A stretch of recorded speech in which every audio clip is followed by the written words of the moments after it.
Dear children, let us learn about edaphic factors, that is soil factors.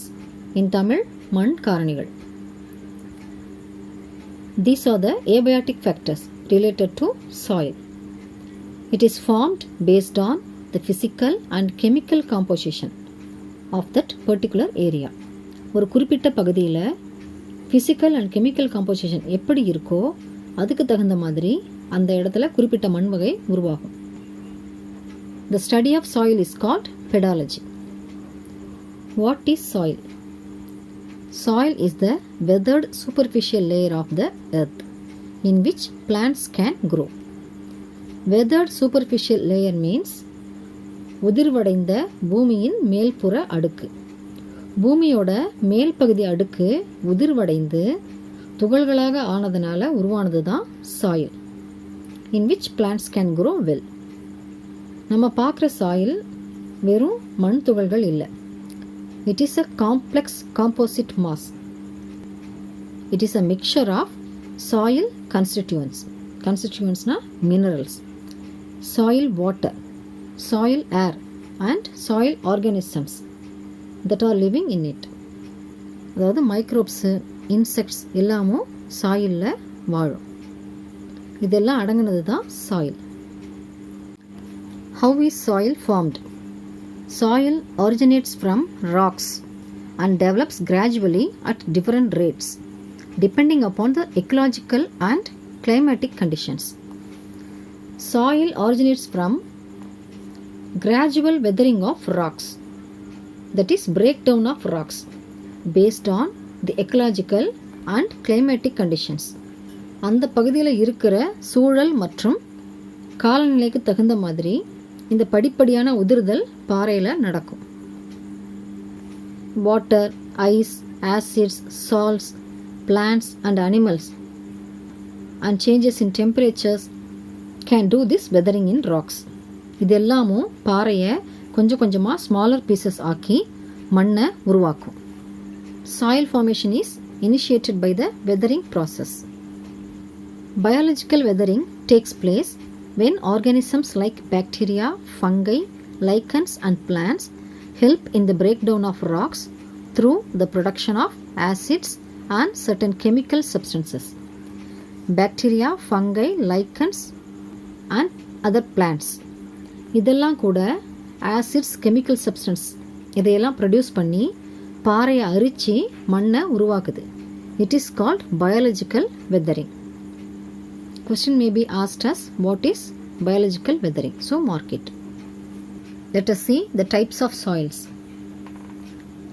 Based on soil formation, that is pedogenesis, the soils are divided into residual soils and transported soils. Soil formation is called pedogenesis. It is divided into residual soils and transported soils. Residual soilsனா வீழ்படிவு மண். These are soils formed by weathering and pedogenesis of the rock. இந்த residual soils பாறை உதிர்ந்து சிதைவடைகிறதுனால உருவாகுது. Then transported soils. These are transported by various agencies. Transported soilனா இடம்பெயர்ந்து அமைந்த மண். அதாவது காற்று மற்றும் நீர் போன்ற பல ஏஜென்சிஸ் மூலமாக ஒரு இடத்துல இருந்து இன்னொரு இடத்துக்கு அடித்து வரப்பட்ட மண். ஒன்று வெதரிங் ஆஃப் ராக்ஸ் மூலமாக உருவாகும், அது ரெசிடுவல் சாயில். இன்னொரு சாயில் வேறு இடத்துல இருந்து ஏஜென்சிஸ் மூலமாக அடிச்சிட்டு வர்றது மூலமாக வேறு இடத்துக்கு டிரான்ஸ்ஃபர் ஆன மண். The important edaphic factors which affect vegetation are as follows. அதாவது இந்த edaphic factors பிளான்ட்ஸோட வெஜிடேஷனை பாதிக்குது. அந்த ஃபேக்டர்ஸ் என்னென்னு பார்க்கலாம். First one, soil moisture. Soil moisture is the water stored in the soil. Plants absorb rain water and moisture directly from the air. Soil moisture controls transpiration of the plants. Too little moisture causes plant death. Too much moisture causes root diseases. So, based on soil moisture, the growth of the plant is determined. Then soil water. Soil water is more important than any other ecological factors affecting the distribution of plants. The soil water plants oda distribution affect பண்ணுது. Rain is the main source of soil water. Capillary water held between pore spaces of soil particles and angles between them is the most important form of water available to the plants. Capillary water is absorbed by the soil by capillary force. இந்த capillary water தான் பிளான்ட்ஸுக்கு கிடைக்கக்கூடிய water. You have learnt it in 11th standard. Then soil reactions. Soil may be acidic or alkaline or neutral in their reaction. pH value of the soil solution determines the availability of plant nutrients. The best pH range of the soil for cultivation of crop plants is 5.5 to 6.8.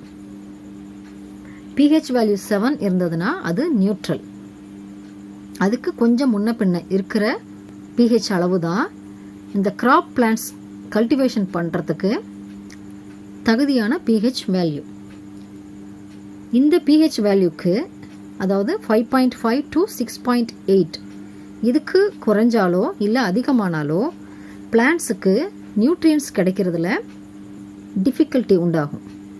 Then soil nutrients. Soil fertility and soil productivity is the ability of soil to provide all essential plant nutrients such as minerals and organic nutrients in the form of ions. Soil fertility அதாவது செழுமை அப்படின்னா என்னன்னா பிளான்ட்ஸுக்கு தேவையான minerals, organic matter, இது மாதிரி nutrients எல்லாம் பிளான்ட்ஸுக்கு கொடுக்குற capacity அதுக்கு இருந்தால் தான் அந்த சாயில் ஃபர்டிலிட்டியாக இருக்குன்னு நம்ம சொல்லுவோம். தென் soil temperature. Soil temperature of an area plays an important role in determining the geographical distribution of plants. Low temperature reduces use of water and solute absorption by roots. Temperature கம்மியாக இருந்தால் plant roots வாட்டரையும் மினரல்ஸையும் absorb பண்ணுறதை குறைச்சிக்கும்.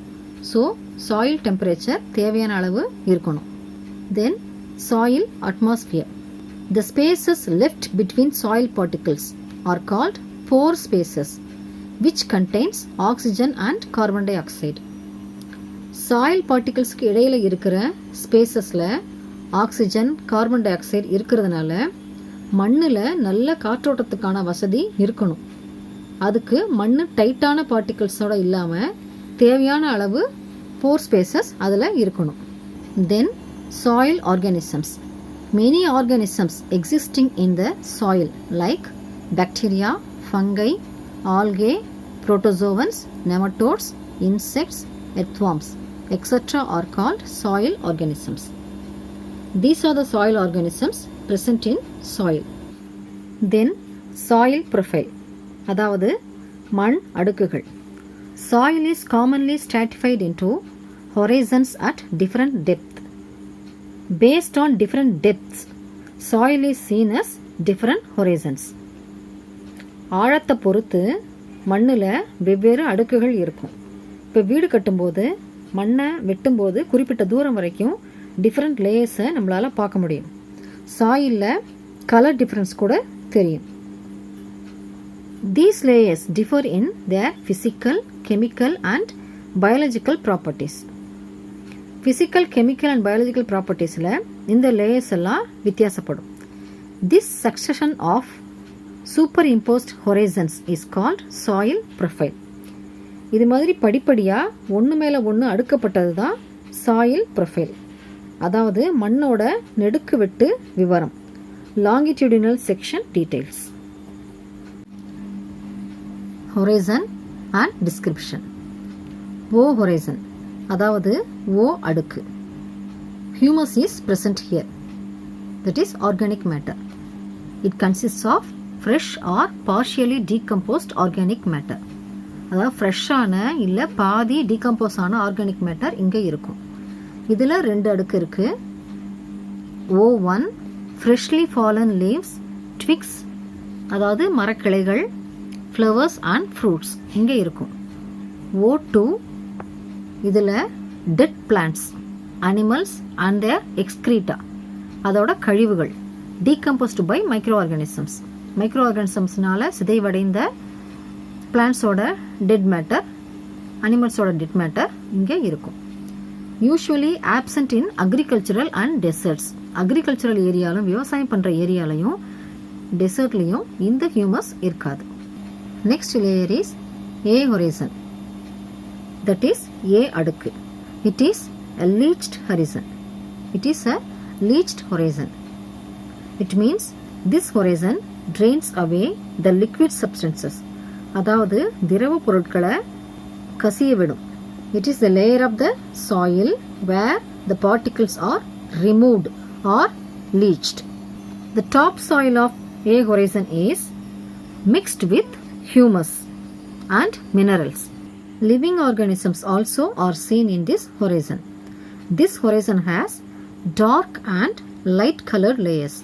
They are A1 and A2 layers. A1 has a mixture of organic and mineral matters, so it is dark in color. A2 has large sized mineral particles, so it is light in color.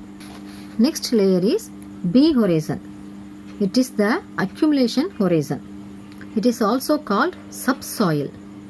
B horizon is also called subsoil.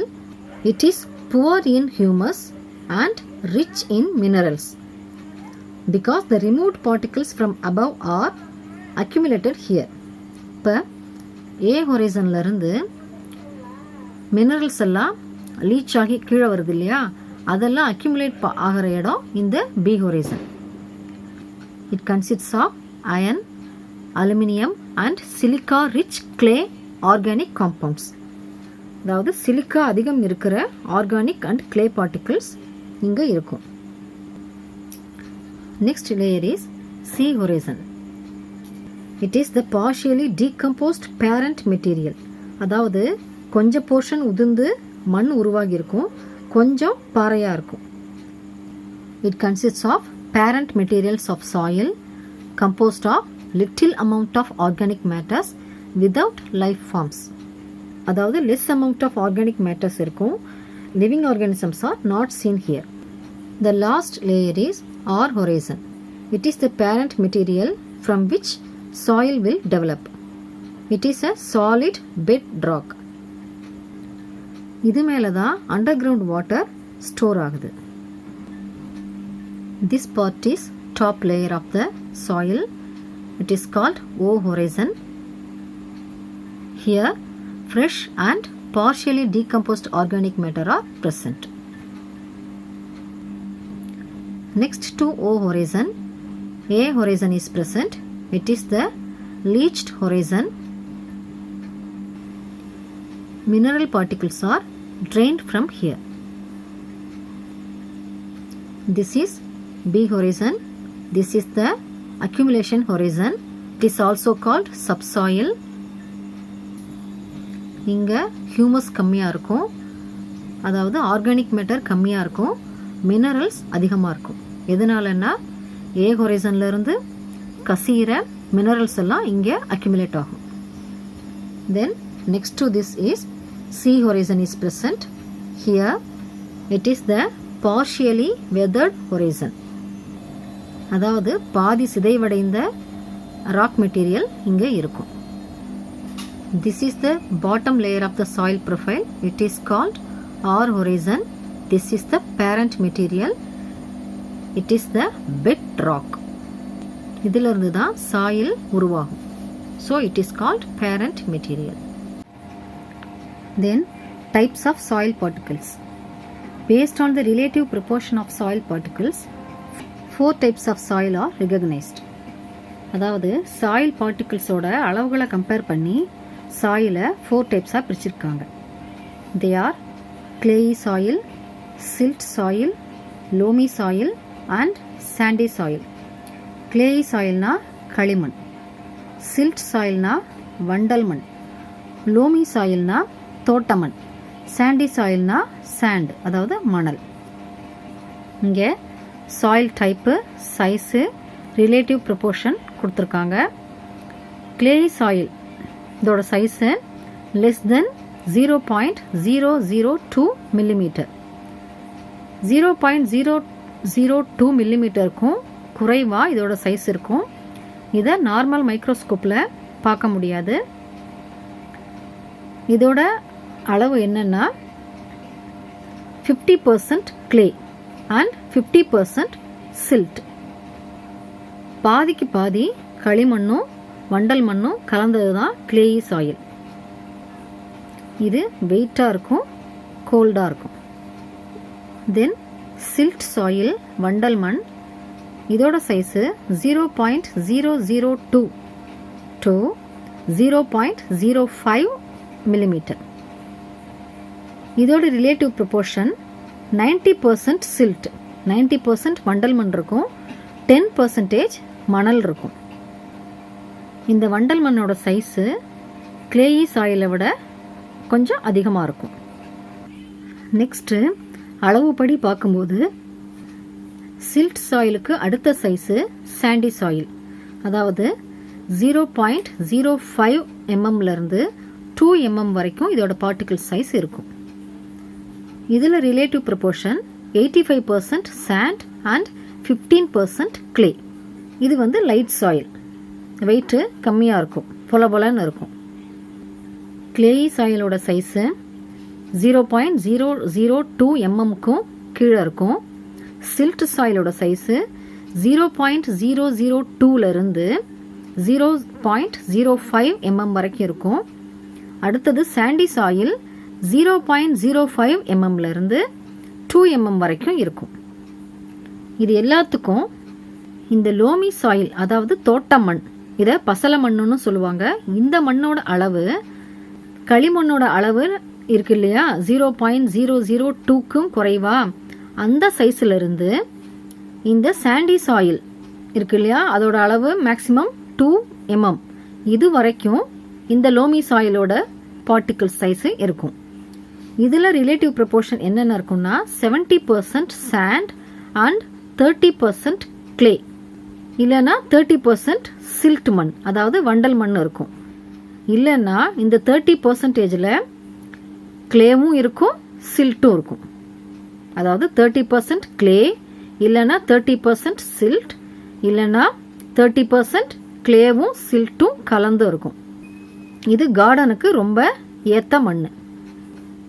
Loamy soil is ideal soil for cultivation. It ensures good retention and proper drainage of water. நல்ல தண்ணியை நல்லா தேக்கி வச்சுக்கும், அதை ப்ராப்பராக வடிய விடவும் செய்யும். இதில் உள்ள சாயில் பார்ட்டிகிள்ஸில் போதுமான இடைவெளி இருக்கிறதுனால நல்ல ஏரேஷன், தட் இஸ் காற்றோட்டம் கிடைக்குது. So roots can penetrate the soil and grow easily. Based on the water retention, அதாவது நீரை தேக்கி வச்சுக்கிற தன்மை, ஏரேஷன் அதாவது காற்றோட்டம், and mineral contents of the soil, அதாவது அதில் சாயிலில் இருக்கிற நியூட்ரியன்ஸ், இதை பேஸ் பண்ணி the distribution of vegetation is divided into following types. Vegetation distribution பிரிக்கப்பட்டிருக்கு. They are halophytes, plants living in saline soils, அதாவது உப்புத்தன்மை அதிகம் உள்ள சாயிலில் வளர்கிற பிளான்ட்ஸ்க்கு பேர் halophytes. சாமோஃபைட்ஸ், plants living in sandy soil, மணல் பாங்கான இடத்துல வளர்கிற பிளான்ட்டுக்கு பேர் சாமோஃபைட்ஸ். லித்தோஃபைட்ஸ், லித்தோனா rock, plants living on rocky surface. Chasmophytes, plants living in rocky crevices. crevisesனா narrow opening or fissure of rocks, ராக்ஸில் இருக்கிற பிளவுகள். Then cryptophytes, plants living below the soil surface, soil சர்ஃபேஸ்க்கு அடியில் வாழற plants. They are called cryptophytes. Cryophytes, கிரையோனா ice, plants living on surface of ice, ice சர்ஃபேஸில் வாழ்கிற plants. Then oxylophytes, plants living in acidic soil. Then calciphytes, plants living in calcium rich alkaline soil. Calcium அதிகமான alkaline soil வளர plants. Let us know about topographic factors, that is நிலப்பரப்பு வடிவமைப்பு காரணிகள். The surface features of earth are called topography. அதாவது எர்த்தோட மேற்பரப்பு வடிவம் மற்றும் அதோட அம்சங்களை பற்றி ஆராய்ச்சி செய்கிறது தான் topography. Topographic influence on the climate of any area is determined by the interaction of solar radiation, temperature, humidity, rainfall, latitude and altitude. அதாவது நிலப்பரப்பு வடிவமைப்பை கட்டுப்படுத்துகிற ஃபேக்டர்ஸ் இதெல்லாம். சோலார் ரேடியேஷன் அதாவது சூரிய கதிர்கள், டெம்பரேச்சர், தென் ஹியூமிடிட்டி ஈரப்பதம், அப்புறம் ரெயின்ஃபால், லேட்டிடியூட் அதாவது horizontal area of the earth. ஈக்குவேட்டரில் 0 டிகிரியிலிருந்து போல்ஸில் 90 டிகிரி வரைக்குமான பகுதி. தென் ஆல்டிடியூட் பூமி கடல் மட்டத்திலிருந்து உள்ள உயரம். இதெல்லாம் ஒன்றா சேர்ந்து இன்டராக்ட் பண்ணி ஒரு சின்ன இடத்துல உள்ள கிளைமேட்டிக் கண்டிஷனை மாற்றி அமைக்கிறது மூலமாக அந்த இடத்தோட நிலப்பரப்பு என்ன தன்மையோடு இருக்கணுங்கிறத தீர்மானிக்கும். இப்போ கிளைமேட்டிக் கண்டிஷன்ஸ் மாறும்போது அங்கே உள்ள சாயில் கண்டிஷன்லையும் சேஞ்சஸ் நடக்கும். சாயில் கண்டிஷன்ஸில் சேஞ்சஸ் நடக்கும்போது ஆட்டோமேட்டிக்காக அங்கே உள்ள வெஜிடேஷன்லையும் சேஞ்சஸ் நடக்கும். This climatic variations or changes in small areas is called microclimate. What are the topographic factors? It include latitude, altitude, direction of mountain, steepness of mountain, etc. You know latitude and altitude. Direction of mountain அதாவது மலையின் திசை எந்த பக்கம் பார்த்து இருக்கு. ஸ்டீப்னஸ் of mountain மலையோட செங்குத்து உயரம். இதெல்லாம் topographic factors. Let us see one by one. Latitudes and altitudes. Latitudes represent distance from the equator. அதாவது பூமியோட ஈக்குவேட்டர்ல இருந்து உள்ள டிஸ்டன்ஸ் தான் latitude. Temperature values are maximum at the equator and decrease gradually towards poles. We saw this when we studied about climatic factor temperature. Temperature is maximum at equator. போல்ஸ்க்கு போக போக அதாவது துருவ பகுதிக்கு போக போக அந்த டெம்பரேச்சர் கொஞ்சம் கொஞ்சமாக படிப்படியாக குறைஞ்சிட்டே போகும். Here is the latitudinal zonation. Here is the altitudinal zonation. We saw the different types of vegetation also. Height above the sea level forms the altitude. கடல் மட்டத்திலிருந்து அந்த பகுதி அமைந்துள்ள உயரம்தான் altitude அதாவது குத்துயரம். At high altitudes, the velocity of wind remains high.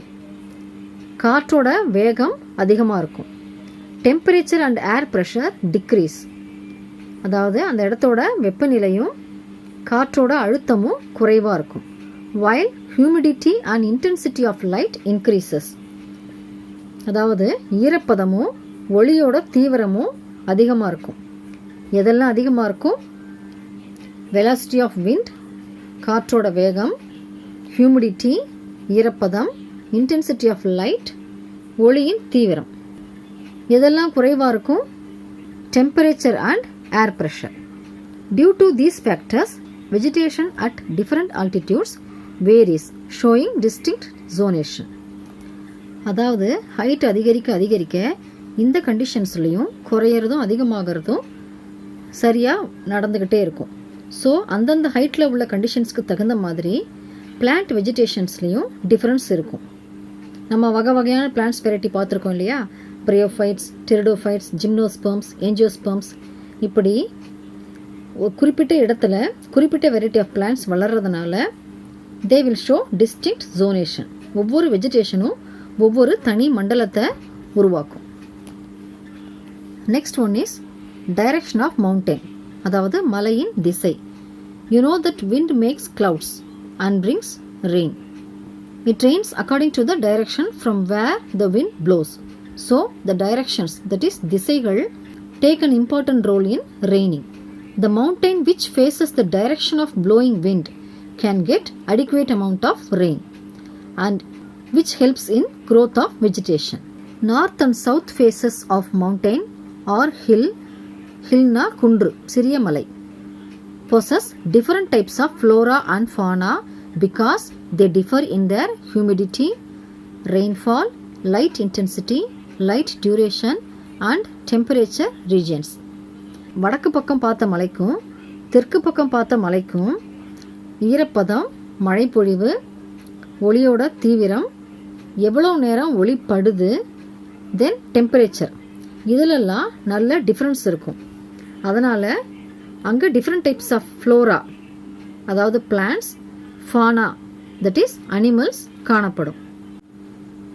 The two faces of the mountain or hill receive different amount of solar radiation, wind action and rain. மலையோட ரெண்டு பக்கமும் solar radiation, சூரிய கதிர்களும் காற்று வீசுறதும் மழை அளவும் டிஃப்ரெண்ட் அமௌண்ட்டில் இருக்கும். Of these two phases, the windward region possesses good vegetation due to heavy rains and the leeward region possesses poor vegetation due to rain shadows. That is rain deficit. Windward regionனா அதிக மழை பெறும் பகுதி. Leeward ரீஜன்னா மழை மறைவு பகுதி. விண்ட்வார்ட் ரீஜனில் மழை அதிகமாக இருக்கும், அதனால் வெஜிடேஷனும் அங்கே ரிச்சாக இருக்கும். லீவார்ட் ரீஜனில் மழை மறைவு பகுதிங்கிறதுனால அங்கே மழை குறைவாக கிடைக்கும். ஸோ அங்கே புவர் வெஜிடேஷன் தான் இருக்கும். Similarly in the soil of aquatic bodies like ponds, the center and edge possess different depth of water due to soil slope and different wave actions in the water body. பாண்டில் சென்டரில் depth அதிகமாகவும் எட்ஜில் கம்மியாகவும் இருக்கும். Wave action, அதாவது அலையோட ஆக்ஷனும் ரெண்டு இடத்துலையும் வேறுபடும். ஸோ அந்தந்த ஆழத்தில் எந்த ஆர்கானிசம் வாழ முடியுமோ அந்தந்த ஆர்கானிசம்ஸ் அங்கங்கே வாழும். Then steepness of the mountain. The steepness of the mountain or hill allows the rain to run off. As a result, the loss of water causes water deficit and quick erosion of the topsoil, resulting in poor vegetation. Steepnessனா செங்குத்து உயரம். மலை செங்குத்தா உயரமாக இருந்தால் மழை பெஞ்சா தண்ணி வேகமாக வடிஞ்சு ஓடிடும். தண்ணியை பிடிச்சு வச்சுக்க முடியாது. So in that place, due to loss of water and quick erosion of soil resulting in poor vegetation. மழை தண்ணி வடிஞ்சு போடும்போது அங்கே இருக்கிற சாயிலையும் அரிச்சு எடுத்துக்கிட்டு போயிடும். ஸோ அங்கே poor vegetation இருக்கும். On the other hand, the plains and valley are rich in vegetation due to the slow drain of surface water and better retention of water in the soil. plainனா சமவெளி, வேலினா பள்ளத்தாக்கு. இங்கெல்லாம் மழை பெய்யும் போது surface water மெதுவாக தான் வடியும். ஸோ அந்த இடத்துல சாயில் வாட்டரை ஹோல்டு பண்ணி வச்சுக்கும். So there we can see rich vegetation. Then ecotone and edge effect. எக்கோட்டோன்னா இடைச்சூழல் அமைப்பு. The transition zone between two ecosystems. ரெண்டு எக்கோசிஸ்டம்ஸ்க்கும் இடையில் உள்ள பகுதி. Example, the border between forest and grassland. காட்டு பகுதிக்கும் புல்வெளிகளுக்கும் இடையில உள்ள எல்லை பகுதி. ஒரு பக்கம் காடுகளும் இன்னொரு பக்கம் புல்வெளியுமா இருந்தால் அதுக்கு இடைப்பட்ட பகுதி ரெண்டுக்கும் பொதுவான எல்லை பகுதியாக இருக்கும். அந்த பொதுவான ஏரியாவில் இருக்கிற கண்டிஷனுக்கு தகுந்த மாதிரி வாழ முடிஞ்ச ஆர்கானிசம்ஸ் அங்கே வாழும். எட்ஜ் எஃபெக்ட்னா விளிம்பு விளைவு. ஸ்பீஷீஸ், இது ஸ்பைசஸ் இல்லை, species. Species found in ecotone areas are unique due to the effect of the two habitats. This is called edge effect. Example, owl in the ecotone area between forest and grassland. இந்த எக்கோட்டோன் பகுதியில் விலங்குகள் வாழறது இந்த ரெண்டு வாழ்விட பகுதியோட எஃபெக்ட்னால தான். இந்த எக்கோட்டோன் பகுதியில், அதாவது இடைப்பட்ட பகுதியில் வாழற ஆர்கானிசம்ஸ் யூனிக்காக தனிப்பட்ட முறையில் இருக்கும். இந்த எஃபெக்ட்டுக்கு பேர் எட்ஜ் எஃபெக்ட், அதாவது விளிம்பு விளைவு. விளிம்பு அல்லது எல்லை பகுதியில் ஏற்படுற விளைவு. எக்ஸாம்பிள், அவுல்.